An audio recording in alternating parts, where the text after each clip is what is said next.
Hello friends, आज हम बात करेंगे principle of growth and development की। हमने प्रीवियस वीडियो में जाना था what is growth and development. हम सबको पता है कि ग्रोथ जो होता है वो फिज़िकल चेंज है, क्वांटिटेटिव प्रोग्रेस है, while development is functional progress और qualitative progress, okay, or qualitative change we can say. So what is principle? A fundamental, primary or general law or truth that serve as a foundation for a system of belief or behavior or for a chain of reasoning is called principle. अगर हम principle of growth and development की बात कर रहे हैं तो पहले समझना है कि प्रिंसिपल क्या होता है। प्रिंसिपल वो चीज़ है या वो जनरल या प्राइमरी या फंडामेंटल लॉ है या वो ट्रुथ है जिसके बेस पे कोई थ्योरी होती है ना, उसको हम प्रिंसिपल कहते हैं। वो लॉ जो फाउंडेशन होता है किसी भी सिस्टम ऑफ बिलीफ का। जैसे ग्रोथ एंड डेवलपमेंट को हम अगर जान रहे हैं या उसे समझना है हमें, तो कुछ ये भी हमें जानना ज़रूरी है कि किस प्रिंसिपल पे, किस लॉ, किस जनरल थ्योरी पर ये बेस्ड है। Okay, so principle of growth and development सबसे जो इम्पॉर्टेंट है, दो बहुत इम्पॉर्टेंट है, वो है cephalocaudal principle and proximodistal principle. और सारे प्रिंसिपल हैं जैसे कि principle of continuity, principle of integration, principle of individual difference, principle of uniformity pattern, principle of proceeding from general to specific, principle of interaction between heredity and environment, principle of interrelation, principle of lack of uniformity in the developmental rate, okay, principle of predictability, principle of association of maturity and learning, and principle of spiral versus linear advancement. So हम एक एक को पहले देखते हैं। अब तो सबसे पहले बात आती है cephalocaudal principle. The cephalocaudal principle states that development proceeds from top to bottom. According to this principle, a child will gain physical control of their head first. After this, physical control will move downward to the arms and lastly to the leg. Example: while holding a newborn, you have to carefully support the baby head because the baby is not strong enough to support its head by itself. By the time the child is 2 months old, it develops enough strength to hold its head up on its own and to control its facial movement. Over the next few months, the child learns to control leg movement and to crawl, stand and walk. Cephalocaudal principle ये कहता है कि जो development है वो top to bottom की तरफ जाती है। जैसे कि आप पीछे वाले पिक्चर में देख सकते हैं कि जो सिफेलोकॉर्डल है वो टॉप टू बॉटम की तरफ जाती है। मतलब सबसे पहले बच्चे का कंट्रोल उसके फेस पर आता है। जैसे ही जो बच्चा एक बिल्कुल न्यू बॉर्न बेबी को अगर आप लीजिएगा तो देखना कि उसका फेस मुस्तकिल क्या होता है, वो बिल्कुल हिलता रहता है। वो अपने फेस मतलब अपने हेड पे कंट्रोल नहीं कर पाता है, सब मतलब उसको सपोर्ट नहीं मिल पाता है खुद से। तो हमें उसके अपने हाथ से उसके हेड को कंट्रोल करना होता है, उसे पकड़ना पड़ता है। ठीक, फिर धीरे धीरे वो क्या होता है कि उसको अपने हेड पे कंट्रोल आ जाता है। देन मतलब जब वो 1 साल का अराउंड होने जाता है या 1 साल का हो जाता है, उसके बाद वो अपने पैर पे कंट्रोल कर पाता है। पहले तो वो अपने हेड को कंट्रोल करता है, देन वो बैठना सीखता है, फिर वो खड़ा होना सीखता है, एंड देन वो उसके टो पे स्टैंडिंग की मतलब कैपेसिटी आती है, एंड देन वॉक की, है ना। तो ये होता है सिफेलोकॉर्डल प्रिंसिपल। मतलब कि जो भी डेवलपमेंट होता है ग्रोथ एंड डेवलपमेंट में, वो टॉप टू बॉटम की तरफ होता है। ठीक है, देन है प्रॉक्सिमोडिस्टल प्रिंसिपल। ये है that describe the direction of development. This principle state that development proceed from centre to the body outward, central to peripheral जिसको हम कहते हैं। ठीक है, मतलब जो डेवलपमेंट है वो सेंट्रल से पेरीफेरी की तरफ जाती है, मतलब आउटवर्ड की तरफ। मतलब जैसे कि जो कंट्रोल है, अगर हम इसी पिक्चर में देखें तो बच्चे का कंट्रोल सबसे पहले उसके सेंटर मतलब वो अपने स्टोमक के बेस से वो मतलब पलट जाता है ना। उससे खड़े होने की कोशिश करता है, अपने आप को उठाता है, फिर धीरे धीरे उसको अपने हैंड पर कंट्रोल आता है एंड उसके बाद फिंगर पर आता है, ठीक है। और अगर एग्जाम्पल जो इसमें दिया हुआ है, अगर हम उससे बात करें कि फर्टिलाइज्ड एग की बात करें, मतलब जो एम्ब्रियो होता है उसमें spinal cord form first, spinal cord सबसे पहले बनता है and then the development progresses outward to become a fetus, फिर जाके फेटस बनता है, मतलब स्पाइनल कॉर्ड का डेवलपमेंट सबसे पहले होता है। And then limbs of the body form before the hand and the feet, सबसे पहले लिम्स बनते हैं, देन हैंड बनता है एंड देन फिंगर्स बनते हैं, ठीक है। तो इस तरह से फिर अगर आप नीचे भी देखें, लिम्स के बाद फिर लेग बनते हैं, है ना, लिम्स बने फिर लेग बने, देन फिंगर्स बनता है, टो बनता है। तो ये कहलाता है सेंटर टू पेरिफेरल, मतलब पहले सेंट्रल डेवलपमेंट होता है एंड देन आउटवर्ड डेवलपमेंट होता है। Okay, then principle of continuity. The development follows the principle of continuity, which means the development is a continuous process. It starts with prenatal and ends with death. जो development है वो continuous process है ना, ये from cradle to grave चलता चला जाता है, ये ख़त्म तभी होता है जब वो इंसान डेथ कर जाता है। नेक्स्ट है principle of integration. Development involves a movement from the whole to part and part to the whole, and this way it is the integration of the whole and its part as well as the specific and general responses. Example: child first start to learn hand movement and then finger movement and then learn the movement of both hand and finger together. This is called integration. Principal of integration ये कहता है कि जो body movement है वो whole to part move करती है and then part to the whole, और इस तरह से फिर इंटीग्रेशन हो जाता है होल और पार्ट का। मतलब जैसे कि बच्चा पहले क्या लर्न करता है, हैंड मूवमेंट को एंड देन फिंगर मूवमेंट को, और फिर वो दोनों को एक साथ में करने लगता है। तो ये क्या क्या हो गया, इंटीग्रेशन हो गया hand movement and finger movement दोनों का। तो that is principle of integration. Then principle of individual difference. Every organism is a distinct creation in itself, है ना. One of the most important principle of the development is that it involves individual differences. There is no fixed rate of development at all. Children will learn to walk is universal, but the time at which each child take her first step may vary. देखो, हर बच्चा एक दूसरे बच्चे से अलग होता है ना, उसके डेवलपमेंट रेट भी एक बच्चे के दूसरे बच्चे से अलग हो सकते हैं. डेवलपमेंट रेट को के साथ साथ उसके पिकअप करने का तरीका, हाँ मतलब वही उसके ग्रोथ भी अलग हो सकते हैं.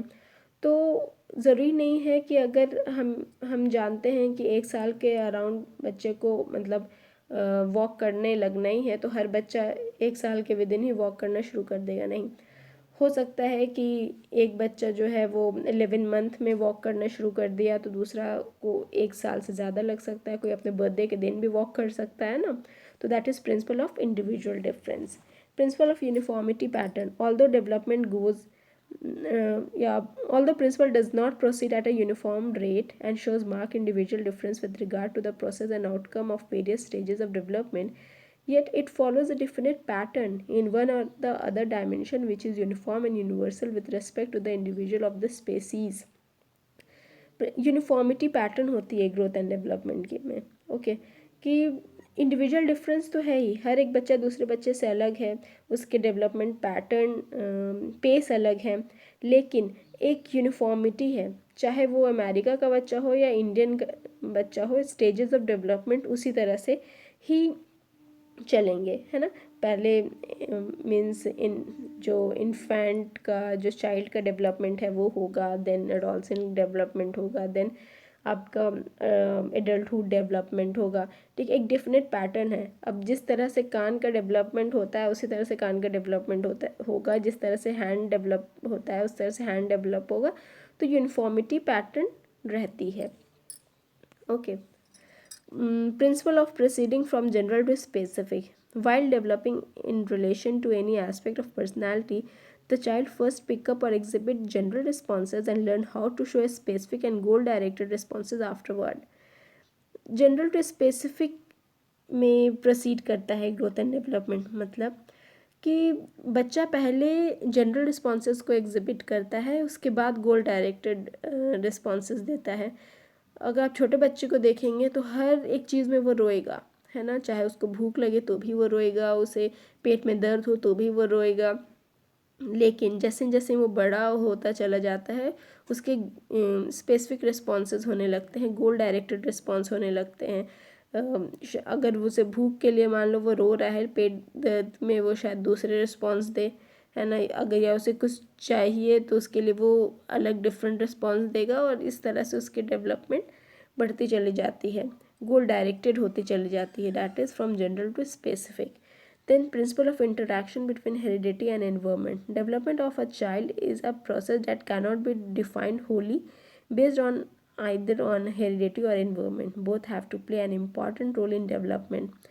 Where heredity decides or sets some limits on development, most physical, environmental influence complete the developmental process, that is qualitative. जो ग्रोथ एंड डेवलपमेंट है वो ज़रूरी नहीं है कि वो सिर्फ हेरिडिटी पे ही हो या वो सिर्फ इन्वायरमेंट पे ही बेस्ड हो, कहीं ना कहीं दोनों का रोल होता है ना, नेचर एंड नर्चर दोनों इंटरप्ले करता है for the growth and development of a child. कुछ रोल हेरिडिटी का होता है मोस्टली फिजिकल, और कुछ रोल इन्वायरमेंट का होता है लाइक सोशल डेवलपमेंट, है ना, मोरल डेवलपमेंट, आपके क्वालिटेटिव एस्पेक्ट्स जो हैं वो भी डेवलपमेंट के थ्रू आते हैं। तो it's a interplay between heredity and environment for the growth and development of the child, ठीक है। Then principle of interrelation. Various aspects or dimension of one's growth and development are interrelated. What is achieved or not achieved in one or other dimensions in the course of the gradual and continuous process of a development surely affects the development of other dimensions. A healthy body tends to develop a healthy mind and an emotionally stable, physically strong and socially conscious personality. Inadequate physical or mental development may, on the other hand, result in a socially or emotionally maladjusted personality. Principle of interrelation means अगर एक aspect अगर growth and development का proper तरीके से develop नहीं हो पा रहा है या नहीं अचीव हो पा रहा है तो कहीं ना कहीं वो दूसरे aspect of growth and development को अफेक्ट करता है। अगर आपका सारा एस्पेक्ट ग्रोथ एंड डेवलपमेंट का सही है तो वो कहीं ना कहीं proper growth and development of the personality देगा। फॉर एग्ज़ाम्पल, अगर कोई बच्चा प्रॉपर का ग्रोथ ऑफ ईयर प्रॉपर नहीं हो है, ठीक है, तो कहीं ना कहीं उसकी डेवलपमेंट उसकी ख़राब होगी, हो सकता है वो ठीक से सुन ना पाए, और अगर वो नहीं सुन पा रहा है तो उसकी सोशली इमोशनली इनस्टेबिलिटी आएगी उसके अंदर, फिज़िकल और मेंटल डेवलपमेंट में भी इनएडुकेसी आ सकती है, वो एक मैल एडजस्टेड पर्सन भी हो सकता है। तो इंटर रिलेशन होता है ग्रोथ एंड डेवलपमेंट का एक एस्पेक्ट दूसरे एस्पेक्ट से। ओके, अगर प्रॉपर डेवलपमेंट है, हर एक चीज़ बॉडी की सही है, तो उससे क्या होगा कि वो बच्चा जो है physically and socially conscious personality बनेगा। Okay, then principle of lack of uniformity in the developmental rate. Development, though the continuous process, but does not exhibit steadiness and uniformity in terms of the rate of development in various development of personality or the developmental period and stage of life. देखो, although development जो है वो continuous process है, लेकिन uniformity in the rate नहीं होती है। Means आप देखेंगे चाइल्ड वाले स्टेज में डेवलपमेंटल रेट जो होती है, जो उसका पेस होता है वो तेज़ी से होता है, और जैसे जैसे वो चाइल्डहुड स्टेज में आता है, फिर एडोलसेंट स्टेज में आता है, और फिर जाके एडल्टहुड स्टेज में वो बिल्कुल उसके जो पेस होते हैं डेवलपमेंट एंड ग्रोथ तो जाके आपके एडोलसेंट में रुक ही जाता है, और डेवलपमेंट के जो पेस है वो स्लोअर होते चले जाते हैं। तो कहीं ना कहीं स्टेज ऑफ लाइफ के अकॉर्डिंग पेस में यूनिफॉर्मिटी नहीं रहती, है ना, या आपकी डेवलपमेंटल पीरियड्स में भी इंडिविजुअल डिफरेंस के बेस पे भी वो चेंज होता रहता है। तो यूनिफॉर्मिटी जो है वो चाइल्ड टू चाइल्ड मैटर करती है, डिफ़र करती है, ओके, स्टेज वाइज भी डिफ़र करती है। तो there is lack of uniformity in the developmental rate. Then principle of predictability. development is predictable, which means that with the help of uniformity of pattern and sequence of development, we can go to a great extent forecast the general nature and behavior of a child in one or more aspect or dimension at any particular stage of its growth and development. We can know the particular age at which child will learn to walk, speak and so on. Principle of predictability ये कहता है कि कहीं ना कहीं बच्चों के development से हम प्रेडिक्ट कर लेते हैं कि आगे इसका क्या डेवलपमेंट होने वाला है या किस तरह से डेवलपमेंट होने वाला है। अगर बच्चा स्लोअर पेस से बढ़ रहा है तो हम ये प्रेडिक्ट कर लेते हैं कि अच्छा नहीं, ये इसे और टाइम लगेगा वॉक करने में, अच्छा इसे और टाइम लगेगा टॉक करने में, है ना। लेकिन अगर बच्चा बहुत तेज़ी से बढ़ रहा है तो हम प्रेडिक्ट कर लेते हैं कि हाँ ये बहुत जल्दी वॉक कर पाएगा, अच्छा ये या तो ये बहुत जल्दी वॉक कर पाया तो ये बोल भी बहुत जल्दी पाएगा, है ना। तो that is the principle of predictability. Principle of association of maturation and learning.